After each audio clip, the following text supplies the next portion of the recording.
بسم اللہ الرحمن الرحیم اعوذ باللہ من الشیطان اللعین الرجیم بسم اللہ الرحمن الرحیم بہ نستعین وہو خیر ناصر ومعین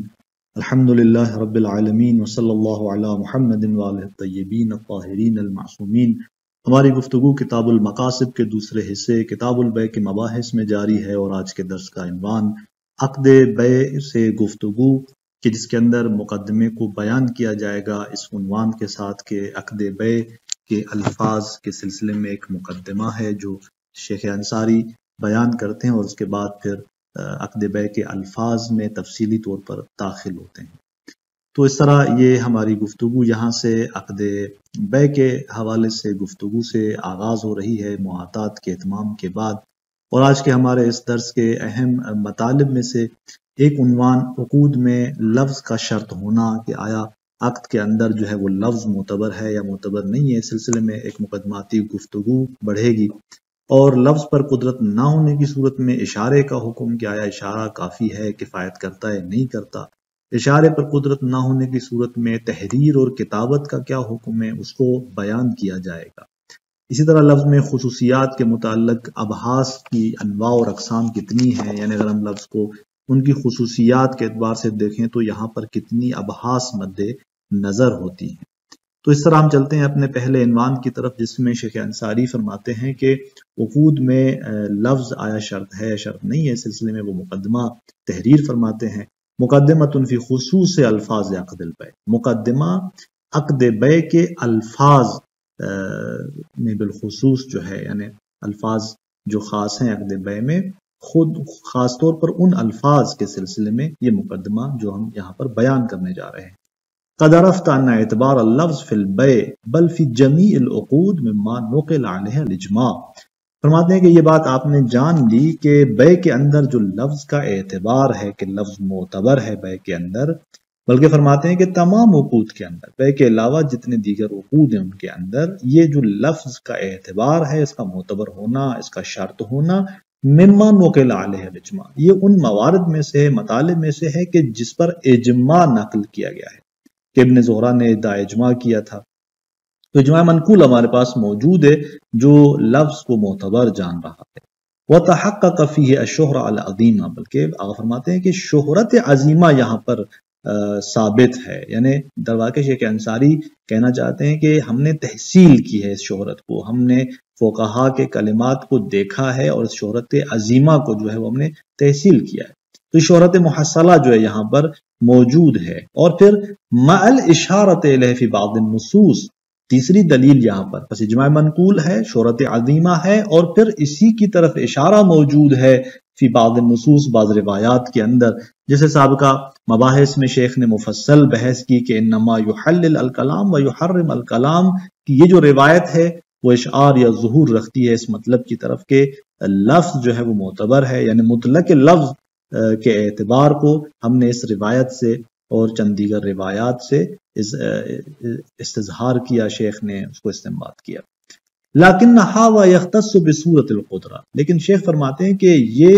یعنی لفظ کا معتبر ہونا بیع کے اندر شرط ہونا مخصوص ہے بصورت القدرہ، اس صورت کے ساتھ جہاں پر انسان قادر ہو، اس لفظ کے ادا پر بولنے پر قادر ہو، تب جا کر ہم کہہ سکتے ہیں کہ لفظ وہاں پر معتبر ہے، وہ لفظ ادا کرے۔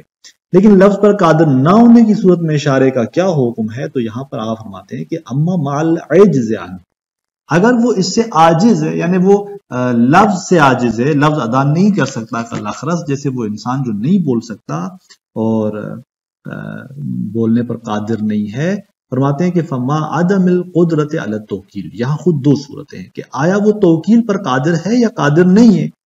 اس صورت میں کہ جب وہ توکیل پر، وکیل لینے پر قادر نہ ہو، لا اشکال ولا خلاف فی عدم اعتبار اللفظ، تو پھر کوئی اشکال نہیں ہے، کوئی اختلاف نہیں ہے اس بات میں کہ لفظ معتبر نہیں ہے ایسے فرد کے لیے، وقیام الاشارۃ مقامہ، اور اشارہ اس کے قائم مقام بنتا ہے، یہ اس صورت میں کہ جب وہ توکیل پر قادر نہیں ہوتا۔ وقضا مع القدرت علی التوکیل، آپ فرماتے ہیں کہ اگر وہ توکیل پر قادر ہے اس کے باوجود بھی قضا یہی حکم ہے، یعنی اشارہ کافی ہے قائم مقام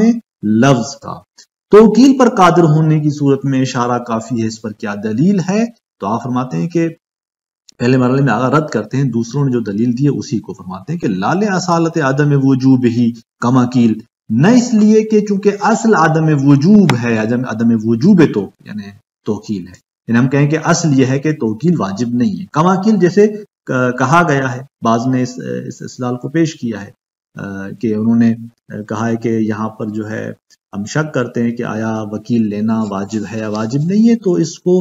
توکیل کے وجوب کو اصل برات سے انہوں نے نفی کی اور اصل عدم وجوب توکیل کو بیان کرتے انہوں نے کہا ہے کہ اشارہ کافی ہے، اور فرماتے ہیں کہ نہیں، ہم اس اصالت عدم وجوب کی وجہ سے نہیں اس کو کہہ رہے، کیوں؟ اس لیے کہ شیخ کہنا چاہتے ہیں کہ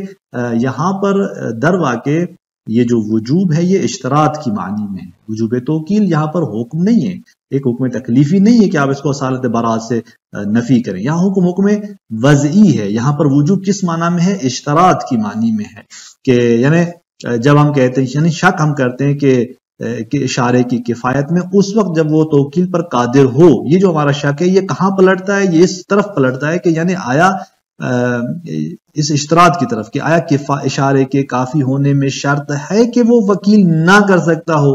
یا یہ شرط نہیں ہے؟ تو یہاں پر آپ فرماتے ہیں کہ اصالت برات کا مجرا نہیں ہے، لذا کا انہوں نے فرماتے ہیں کہ لأن الوجوب بمعنی الاشتراط، کیونکہ یہاں پر وجوب جو ہے وہ اشتراط کی معنی میں ہے، یہاں پر وجوب توکیل حکم تکلیفی نہیں ہے، حکم وضعی ہے، کما فی من حنفی، جیسے کہ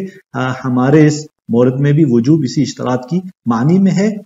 فرماتے ہیں کہ لأن الوجوب بمعنی الاشتراط کما فی من حنفی هو الاصل، اور یہی یہاں پر اصل اور جو ہے وہ قاعدہ ہے کہ جب آپ دیکھتے ہیں کہ وجوب اشتراط کی معنی میں ہے اور یہاں حکم وضعی ہے اور ہم شک کرتے ہیں کہ آیا یہ شرط ہے یا شرط نہیں ہے، تو اصل اس پر قائم ہے کہ اشتراط ہے، یعنی هو الاصل، یعنی اصل اسی اشتراط کی ہے کہ یہ شرطیت کو آپ نفی نہیں کر سکتے، اصل یہ ہے کہ شرط ہے۔ اور بس یہاں یہ بات واضح ہوئی کہ شیخ انصاری جو ہے وہ اصالت برات سے کہ وجوب توکیل کی نفی کریں، اس طرح اشارے کو کافی نہیں جان رہے اس صورت میں، بلکہ لفحوى ما ورد من عدم اعتبار اللفظ فی طلاق الاخرس، بلکہ مفہوم اولویت سے استفادہ کرتے ہیں ان روایات سے کہ جو وارد ہوئی ہیں طلاق کے اندر جس میں لفظ کو معتبر نہیں جانا جا رہا، بل لفحوى ما یعنی ان روایات کے مفہوم اولویت کی بنیاد پر کہ وردہ جو روایت وارد ہوئی ہے، ما وردہ کیا ہے؟ من عدم اعتبار لفظ، وہ جو چیز وارد ہوئی ہے وہ کیا کہ لفظ معتبر نہیں ہے فی طلاق الاخرس، اس شخص کی طلاق کے مورد میں جو بول نہیں سکتا۔ تو اس طرح آگاہ فرماتے ہیں کہ ہم ان سے استفادہ کرتے ہیں مفہوم اولویت کی بنیاد پر کہ جب طلاق کے اندر جہاں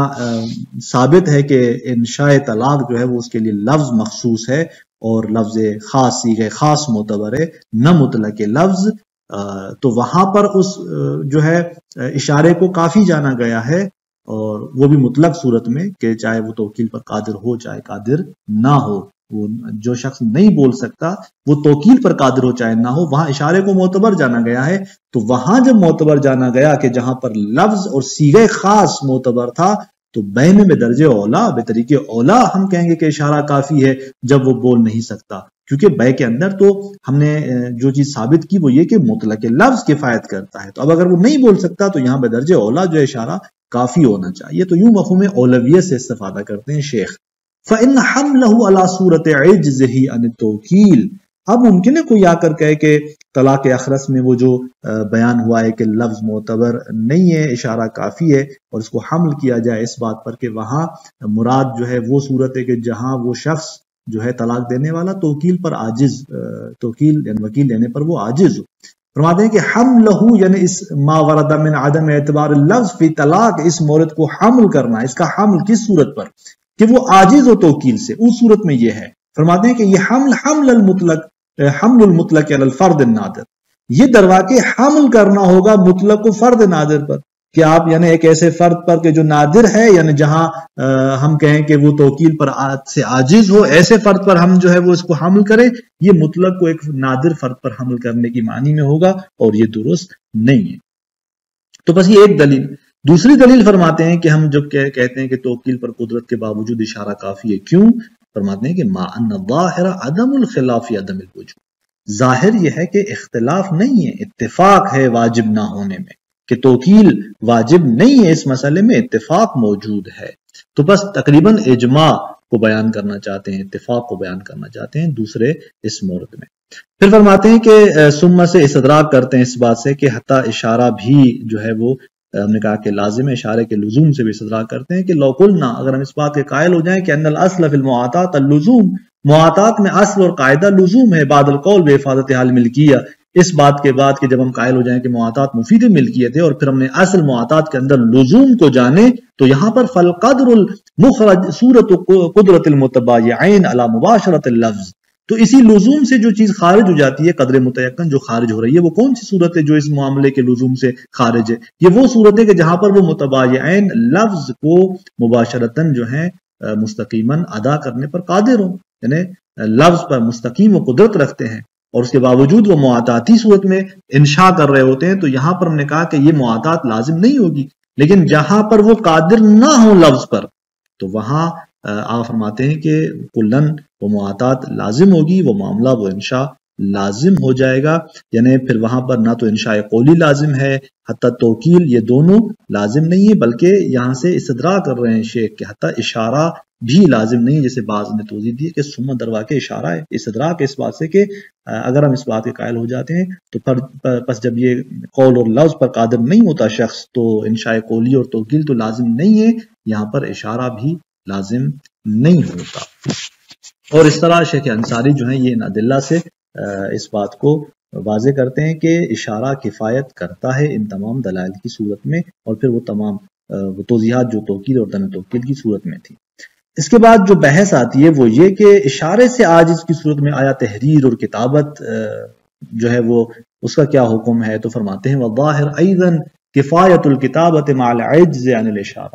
فرماتے ہیں کہ ظاہر یہ ہے کہ یہ کتابت تحریر جو ہے وہ کفایت کرتی ہے کس صورت میں؟ کہ جب وہ انسان اشارے سے عاجز ہو، اس صورت میں یہ کفایت کرتی ہے.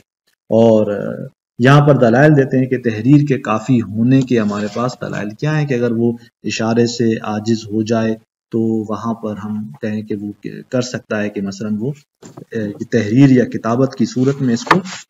بیان کرے انشاء کو. فرماتے ہیں کہ لفہوہ ما ورد من النص علی جوازها فی الطلاق، یہ بھی فرماتے ہیں کہ مفہوم موافقت ہے کس چیز کی؟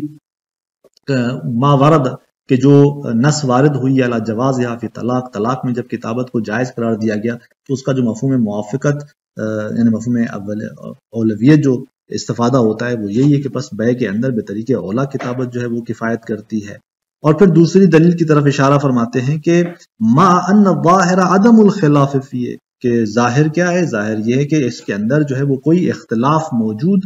نہیں ہے. تو یعنی تقریباً اجماع کی طرف جو ہے وہ شیخ اشارہ کرنا چاہتے ہیں کہ یہاں پر تو اجماع موجود ہے اس صورت میں کہ کتابت جو ہے وہ کافی ہے.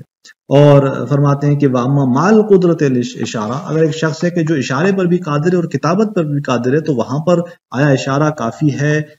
یعنی کتابت کافی ہوگی یا کافی نہیں ہوگی، یا اشارہ کو ترجیح ہوگی؟ تو فرماتے ہیں کہ واما مال قدرت الاشارہ فقط رجح بعض الاشارہ، فرماتے ہیں کہ اگر قادر ہو وہ اشارے پر تو یہاں پر بعض بزرگان نے ترجیح دی ہے اشارے کو کہ اشارہ یہاں پر مقدم ہوگا. وَلَعَلَّهُ لِأَنَّهَا أَسْرَحُ فِي الْإِنشَاءِ مِنَ الْكِتَابِ، اور وہ بھی اسی لیے کہ چونکہ یہ صریح تر ہے، واضح تر ہے انشاء کے اندر کس کی نسبت؟ کتابت کی نسبت. چونکہ کتابت کے اندر، تحریر کے اندر چونکہ یہ احتمال موجود ہوتا ہے کہ جب وہ بے تو کو تحریر کرتا ہے کہ ممکن ہے کہ وہاں پر اخبار مد نظر ہو نہ انشاء، تو لہٰذا اگر ہم اشارے کو دیکھتے ہیں تو وہ اس کتابت کی نسبت صریح تر ہے، واضح تر ہے انشاء کے حوالے سے. وفی بعض روایات طلاق ما يدل علی العکس، البتہ بعض طلاق کی روایات کے اندر وہ چیز، وہ مطلب بھی ہے کہ جو دلالت کرتا ہے عکس پر، یعنی وہاں پر کچھ ایسی روایات طلاق میں موجود ہیں کہ جس میں کتابت کو ترجیح ہے اشارے پر. وَإِلَيْهِ ذَهَبَ الْحِلِّ رحمہ اللہ ہناک، اور اسی ہی مطلب کی طرف جو ہیں وہ علامہ حلی جو ہیں وہ طلاق کے اندر ہناک ہے، یعنی وہاں طلاق کے اندر الہ اسی مطلب کی طرف گئے ہیں، یعنی انہوں نے کتابت کو اسی پر ترجیح جو ہے دی ہے. تو اس طرح واضح ہو جاتا ہے کہ اگر اس طرح سے اشارہ اور کتابت دونوں پر وہ قادر ہے تو وہاں پر آپ فرماتے ہیں کہ کتابت کو کی نسبت انشاء کے حوالے سے خود اس اشارے کو جو ہے وہ ترجیح ہے. اب فرماتے ہیں کہ لفظ میں کچھ خصوصیات کے متعلق جو ابحاث اور اقسام مد نظر ہیں وہ کون سی ہیں، یعنی اگر ہم لفظ کو عقد کے اندر الفاظ کی خصوصیات کو نظر میں رکھتے ہیں تو اس اعتبار سے ہمارے پاس کتنی انواع اور اقسام بنتی ہیں بحث کی۔ ثم الکلام فی الخصوصیات المعتبرۃ فی اللفظ، اس کے بعد کہ جب ہم نے آپ کے لیے مقدمہ بیان کیا، یعنی اب یہ مقدمہ چل رہا ہے اس سلسلے میں کہ ہم عقد کے اندر جو الفاظ کے حوالے سے کچھ عرائض شیخ انصاری بیان کر رہے ہیں، کچھ باتیں، اس سلسلے میں آپ فرماتے ہیں کہ پھر بات بڑھتی ہے اس طرف کہ لفظ میں جو خصوصیات معتبر ہیں ان خصوصیات کے سلسلے میں گفتگو آگے چلی جاتی ہے، اور اس میں چند ابحاث ہیں۔ پہلی بحث جو یہاں پر ہوگی تارتن یقع فی مواد الالفاظ، یہ جو لفظ میں خصوصیات معتبرہ کے سلسلے میں گفتگو ہوتی ہے ایک مرتبہ وہ واقع ہوتی ہے الفاظ کے مواد میں، گفتگو الفاظ کے مواد کے سلسلے میں آگے بڑھتی ہے، کس اعتبار سے کہ من حیث افادۃ المعنی بالصراحہ، معنی کے افادے کی حیثیت سے، صراحت سے، یعنی وہ الفاظ جو کہ معنی کے لحاظ سے صریح ہیں یا صریح جو ہیں وہ ہونا ضروری نہیں ہے، وہ ظہور، یا وہ الفاظ معنی کے اعتبار سے ظہور رکھتے ہوں، یا مثلا یہ بحث کہ وہ الفاظ معنی کے لحاظ سے حقیقت ہوں اپنی اس معنی میں، مجاز ہوں اس معنی میں، کنائی ہوں اس معنی کے اندر، تو یوں معنی کے افادے میں ان الفاظ کے مواد میں کبھی یہ بحث ہوتی ہے کہ وہ الفاظ کیسے ہونے چاہیے، صریح ہونے چاہیے، ظاہر ہونے چاہیے، حقیقی ہونے چاہیے، یا مجاز اور کنایہ بھی کفایت کرتا ہے۔ اور اس طرح من حیث اللغہ المستعملہ فی معنی المعاملہ، اسی طرح انہی الفاظ کے مواد میں بحث ایک اور جہت سے، وہ لغت کے مثلا آیا عربی ہو یا غیر عربی جو ہے وہ بھی کافی ہے، اس طرح یہ بحث آگے بڑھے گی ان دو جہتوں سے اس سلسلے میں۔ پھر دوسری جو یہاں پر بحث آتی ہے خصوصیات معتبرہ کے سلسلے میں، وَأُخْرَى فِي حَيْئَةِ كُلٍّ مِّنَ الْإِيجَابِ وَالْقَبُولِ،